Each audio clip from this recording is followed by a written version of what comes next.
What's up, everybody? Welcome to another episode of the Mike and Ant podcast.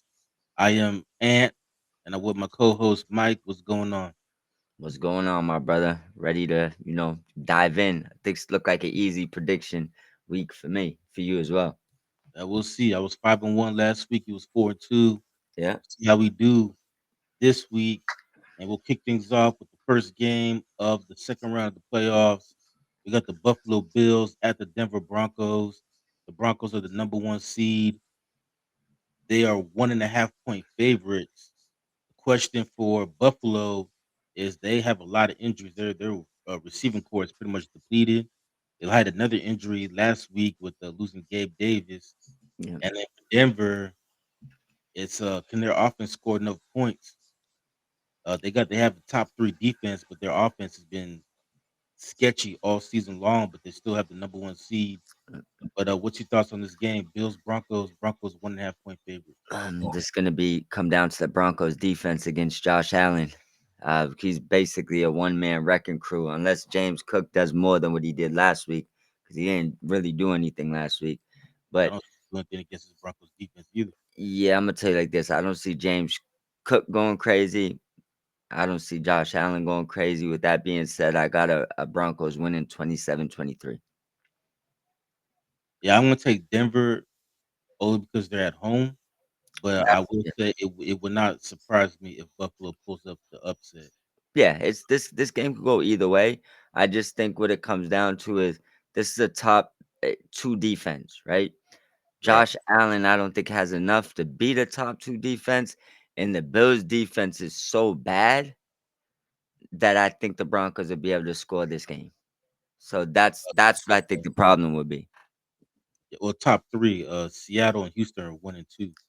But I, I don't either way, though, you're right though. Like Denver, they got a top two, three, whatever defense. yeah. To me, this game comes down to Bo Nix. Bo Nix, he's I guess you could say regressed. Like he was better last year as a rookie than he's been this year. And last year, you could actually made a case for him for being rookie of the year. Yeah. Yeah, he actually had better numbers than Jaden Daniels. But this year, I don't know what's going on, but he's maybe it's a sophomore slump, but he's really struggled this year. And Broncos as a team, they've struggled offensively. They've won a lot of 10-7, 14-10 type of ball games. For sure. I think it definitely could go either way. And I another thing too, I know statistically, I don't believe Seattle has a top. I don't even think they have a top three defense. But like the Texans and Broncos defense, I've seen them all year as one A, one B. I got Texans obviously as the best defense in the NFL, but man, I feel like that Seattle stat is miscued. Like look what Matthew Stafford did to both time he played them. Didn't look like a top two defense to me. So like I don't know. We'll see how it goes. We'll see. But for this game, I'm with you though. I'm taking Denver, but I'm Yeah. not confident in this pick. Like I said, I think it wouldn't surprise me if Buffalo wins this game. But I'm just taking Denver because they have a better defense. And for Buffalo, like I don't know who Josh Allen's gonna be thrown to. Right now, their best receiver is Brandon Cooks, and he's only been there for 2 weeks. Yeah. I just think as an overall team, Denver's a little bit better. And I think because the Bills defense is so bad, I think the Broncos will be able to score more points than Josh Allen will be able to put up on their defense. But yeah, on a confidence meter, this is my least confident pick of the week. Yeah, Denver's a very shaky number one seed. Yep. All right, and then we'll talk about another shaky number one seed because we have the 40 San Francisco 49ers taking on the Seattle Seahawks. It is an NFC West showdown. As a matter of fact, three of the four teams in the that's left in the NFC are all in the NFC West. Yep. Chicago, the only team not in that division. But the Rams Seahawks, excuse me, not Rams Seahawks, Niners Seahawks, Yep. they'll play each other for the second time in the last 3 weeks. 2 weeks ago, Seattle beat San Francisco 13-3. Yep. Seattle is 7 point favorites at home. Mike, we talked about this last week, but every time Seattle has had home field advantage, has been the number one seed in the NFC. They've made the Super Bowl each time. They hope to continue that. I am surprised by the point spread that it is 7 points. And the last time these two teams played, the Niners, they had their worst offensive performance of the season. Only scored 3 points. Christian McCaffrey and Brock Purdy both had their worst games of the season. The Seattle Seahawks, they did look like the top two defense in that game, but offensively, they really didn't do much. Sam Darnold was terrible in that game, Yeah. and Sam Darnold's actually questionable with the oblique injury. He hurt his oblique muscle in practice a couple days ago, so he's questionable. Even though I do think he's going to play, But, going to try to tough it out. I don't think we're going to see Drew Lock start a playoff game. nah, That could be something to watch out for because it's hard to throw with a strained oblique. So we'll yeah, see what he does. But even when he's healthy, he was terrible against the Niners a couple weeks ago. And the Niners have nobody on defense. And then Fred Warner says he might play. We'll see. yeah. But if he does, that'll be a miracle to come back from that broken ankle as fast as he did. But anyway, what's your thoughts on this game, Mike? Seahawks 7-point favorites at home. Um, First thing I want to make sure I add in, we got the Broncos covering, correct? 1.5. Yeah, I mean, yeah, Yeah. So, I'm gonna go with I think Seattle wins this game pretty definitively, pretty easy. I do think that they have a matchup problems for the 49ers offense, and it showed the last time that they played. Um, They might have Purdy a little bit, not say figured out, probably the bad word, but they might know how to play against him. I think they have an idea how to shut the Niners offense down, and they're playing at home, which I think looms large. Niners not getting home field advantage, I think really hurts them in this game. I think it probably plays a big part why they go home. I'm gonna say Seattle covers. I'm gonna say Seattle wins by about 10 points again. Think that they're about a 10-point better team. I think I think Seattle wins, but I think the Niners cover. I think to me it comes down to coaching. I don't see Kyle Shanahan let Mike McDonald get the best of them 2 times in a row. Kyle Shanahan's the type of coach that makes great adjustments, and if he plays you a second time, he'll have something for you. This will be their third time playing. Yeah, The Niners beat them the first time. Seattle, they adjusted, beat them the second time. We'll see what they do the third time, but I don't see the Niners offense being as bad as they were in that game. yeah. But to me though, it comes down to Sam Darnold, whether he's healthy or hurt. He leads the league in turnovers, and I think that's gonna something Think that's gonna come back and bite them in these playoffs, whether it's this game or the NFC Championship game, or if they make it that far, the Super Bowl. I think it's gonna hurt them at some point. But I think Seattle wins it. I think it'll be a lot closer game than what you think.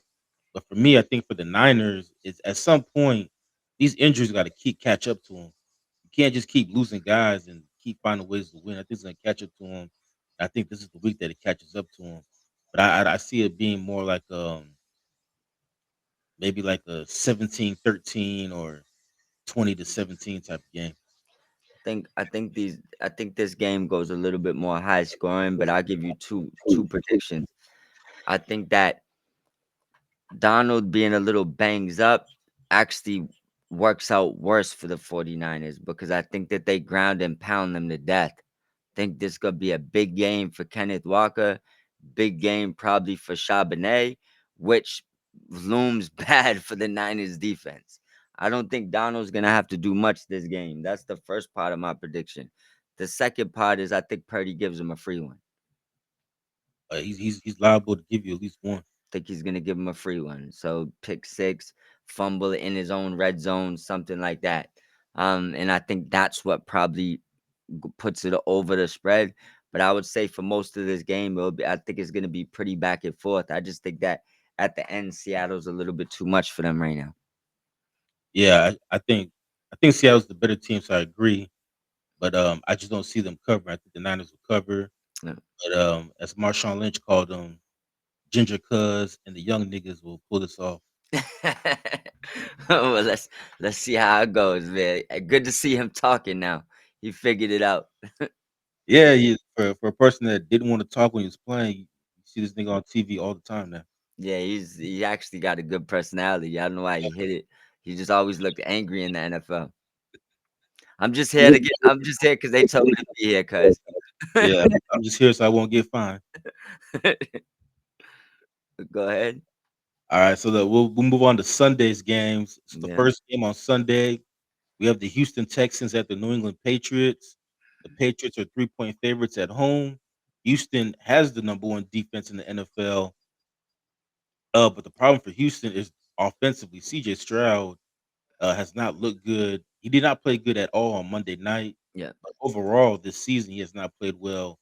To me, the offense actually looked better with Davis Mills. Davis Mills is the one that kicked off this 9-game winning streak that the Houston Texans are on. yeah, And as far as for the Patriots are concerned, defensively they played great against the Chargers, but offensively they struggled.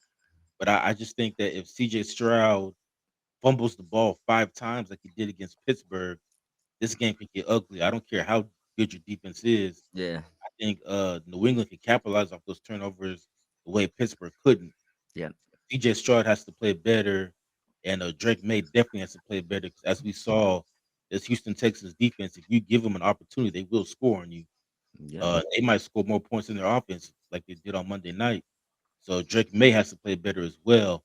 But I'm taking the Patriots to win this game only because I think Drake May will make more plays than CJ Stroud. I don't know what's wrong with CJ Stroud, but he's regressed since his rookie year. yeah. I'd agree with you with everything you said. If that offense didn't look so bad last week, and it looked like he was trying to lose the game, I think that I would have been leaning towards the Texans because their defense is that's the number one defense in football. I don't Yeah, think that's disputable.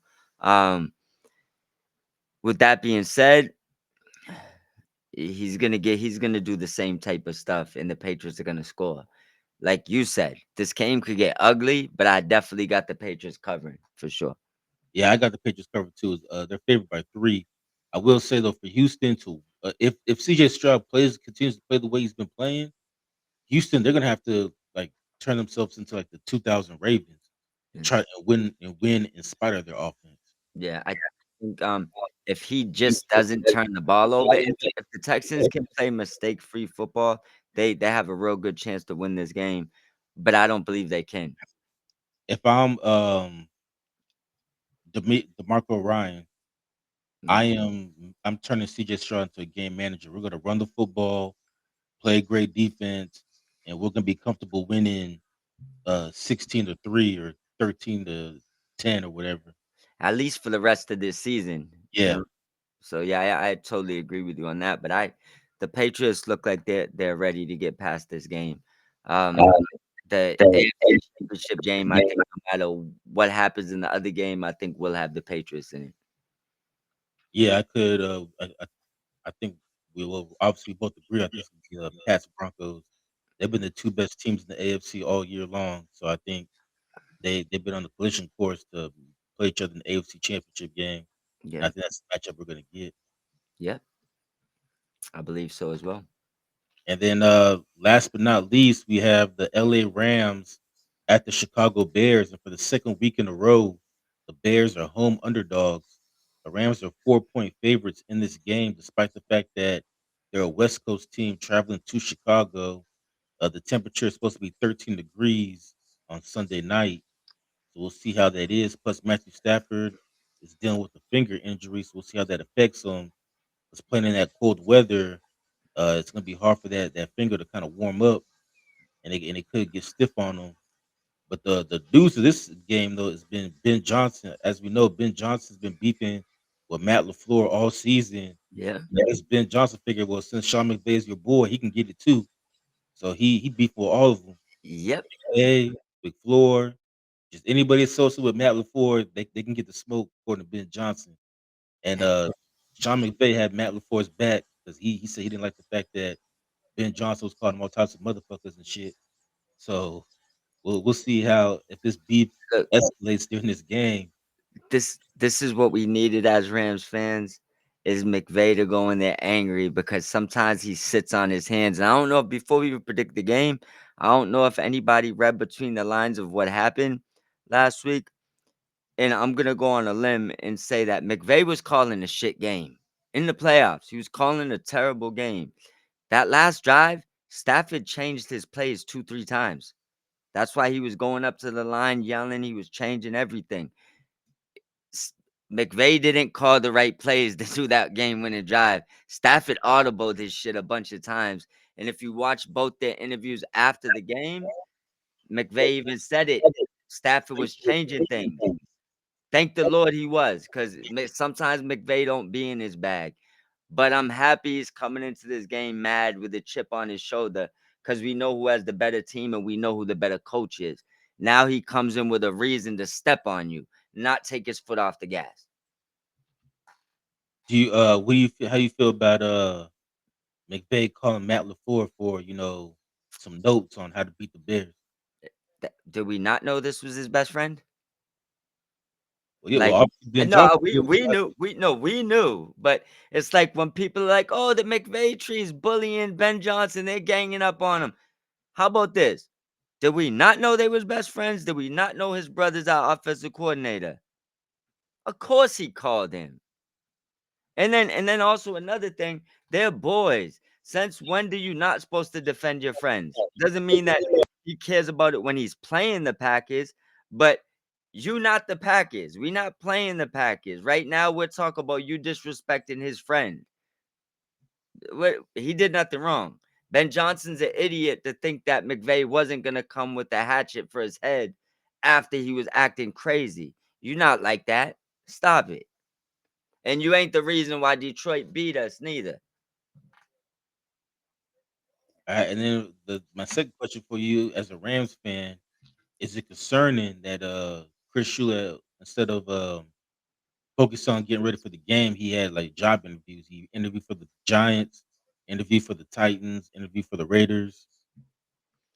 Um, that does bother me a little bit, but that's not just about them. That's about all football teams. I don't think you should be interviewing for anything while you're still alive in the playoffs. But I get the advantages other dudes will have because jobs are, being interviewed for. The NFL needs to clean that up. You might not want to be able to start hiring people till the games are done playing. There should be like a brief period where you hire your coach because it's not fair for him to have to coach a game and miss coaching opportunities, but it's not fair for the Rams for their coach to be taking coaching opportunities and not focusing on, or any team not focusing on the game they have at hand. And this caught up with Shanahan, I think, in the Super Bowl in Atlanta. You out taking. But some people think it caught up with Detroit last year because both their coordinators were interviewing for jobs. Yep. So that's why I don't like it. But as far as I just call it what it is. In the past 6 weeks, Shula's been mid. He's been fireable. I was about His to say that defense, the Rams since week 12, so that's 9 weeks now. It's 2 months. yeah. That's 2 months. The Rams defense has been allowing 28 points per game. I wouldn't even wanna right now bring him in for a coaching interview. You look like you can't do your job, bro. Like people could say whatever they want about the Rams special teams. Right now, our defense is getting lit up, and who's the fool in that room that thinks that we have a cornerback? Because everybody seemed to know we didn't have one besides our organization. Like for the people that's arguing for Kello, he's not a starting level cornerback. He's not even a solid number two. Let's be honest, right? Darius Williams is tapped out past his prime. Kobe Durant is unpeaked potential, but at this point doesn't look like he's hitting it. And Emmanuel Forbes Jr. is the only one that has top tier cornerback attributes, but he needs a lot more weight and he hasn't fully put it together yet. So I do think he could probably get there. But as far as all the rest of the other cornerbacks, bro, they suck.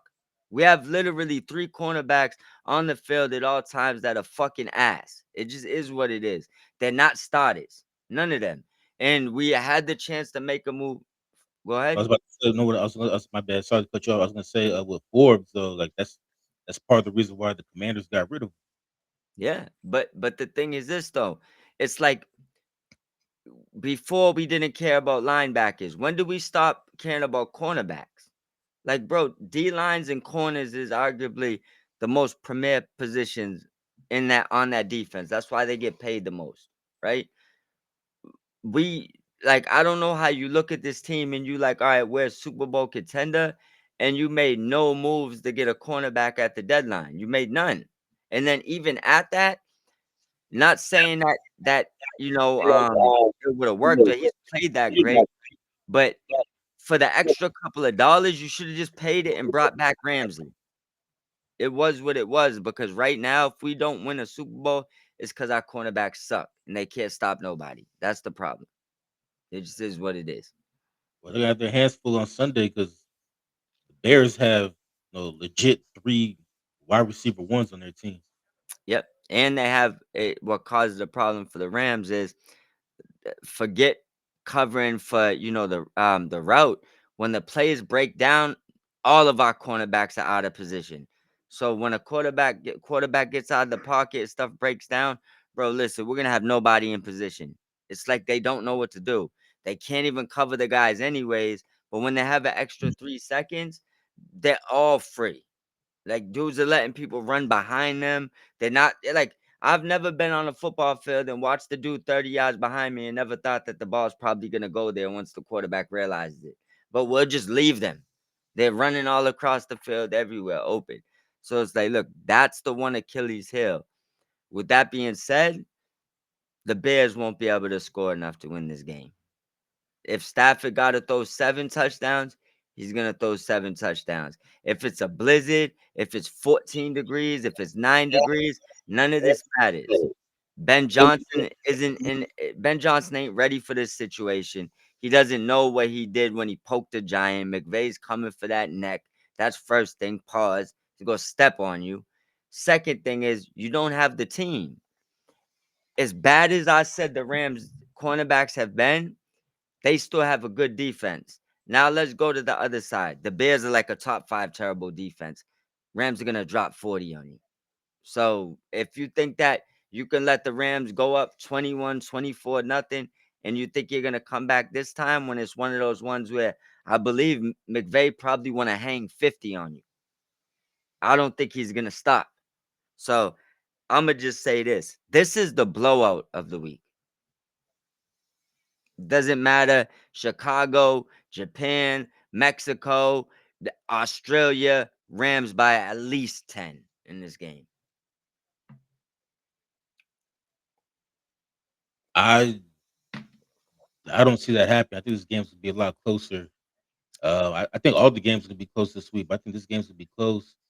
The thing that makes me nervous is all the things that we just said about the defense and the Bears' ability to come back because we have the ability to blow leads, Yeah, and that's what makes me nervous about this game. I do like the fact that McVay will have a chip on his shoulder in this game because of all the stuff going on between with Ben Johnson and Matt LaFleur and him taking Matt LaFleur's side. Obviously, that's his boy. Hopefully, Matt LaFleur can give him some dimes on how to beat this team. The Bears, they do have a mediocre defense, but the one thing they do well is they do force a lot of turnovers. They lead the league in yeah, forcing turnovers, so yeah, that could be a factor too. Because we also have a tendency to turn the ball over. yeah. Matthew Stafford is liable to have a game where he throws 3 or 4 interceptions. So I'm gonna pick the Rams only because I'm a fan. But just like with the Broncos, I'm not all that confident 'cause I could see Chicago winning this game. But I'm gonna take the Rams to win. But I think the Bears will cover. I don't think the Rams will beat them by more than 3. I'll tell you the rest assured, bro. I will tell you what people are going to be thinking at halftime when the Bears are down. It's going to be exactly what you said. Well, the Bears come back and the Rams let people come back. The problem is McVay's going to let it rain on that man. It's not happening this time. So I'm gonna tell you, be the third quarter. People are gonna still be hoping it. Then it's gonna hit that time when it's like 42-7, and there's like 7 minutes left, and people are gonna start realizing it's not happening. Ben Johnson maybe should have shut the hell up. Instead, I heard people talking about Dome Boy and Ghost Town. Listen, Soldier Field will be a ghost town after Sunday. Good luck next season, fellas. Tell Chicago fans to holler at me after the game.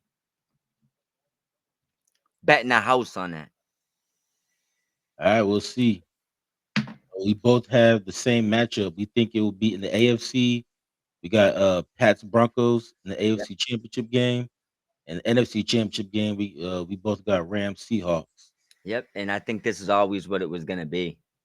The funny thing too is we're not gonna pick our next picks. We'll do it after next week. But um, remember I was telling you AFC West versus NFC West in the Super Bowl.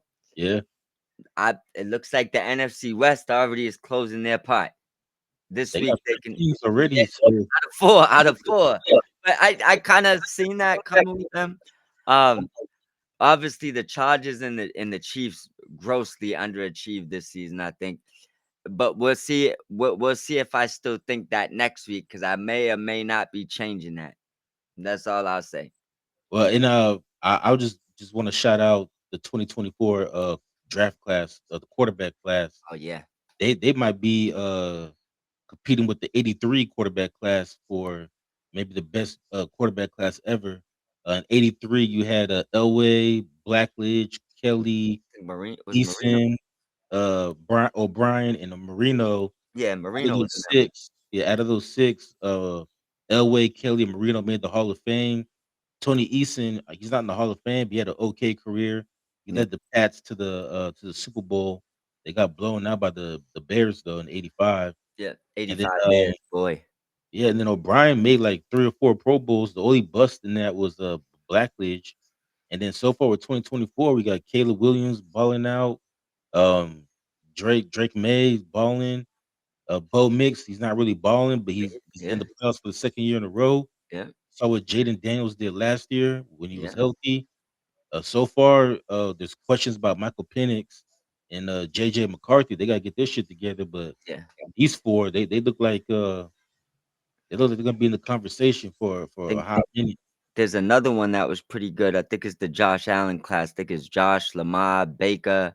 There's like Sam Donald. There's a few. There's been a few Yeah, the real only good problem with draft that classes. class though is that like Baker and Donald are not on the same level as Jackson and Oh, Allen. not at And all. yeah, and it took them, and they were like late boomers. So it took them a while to Mm, kind of get going. agree with that. Agreed. No, 2016 class looked like it was going to be something with Goff, Wentz, and Dak, but Yeah, that fell off a cliff. that kind of fell off. No, Dak and Goff has pretty much been the only 2 consistent ones. Yep. Wentz, he's become a career backup. Yeah. I didn't even know if he is he even still. No, yeah, he was. He got hurt. But yeah, Yeah, he probably won't even be in the league next year. But I want to make sure before we get up out of here, though, to shout out the sponsor. For anybody that needs a little bit extra energy in your day, feel free to scan the QR code, go on over to W Energy, use code Mob Squad 508 to give you 10% off all your purchases. Anything else you want to touch on before we get up out of here? nah, that is it, man. Just if you want to listen to us, if you want to watch us, you can follow us on YouTube, like and subscribe. And if you just want to listen to us, you can listen to us on Spotify, iHeartRadio, Apple Podcasts, Spreaker, and Amazon Podcasts as well. Not Amazon Podcasts, but Apple Podcasts. Absolutely. Absolutely. Well, with that being said, we'll see everybody next time. We out. Yeah, out. Peace.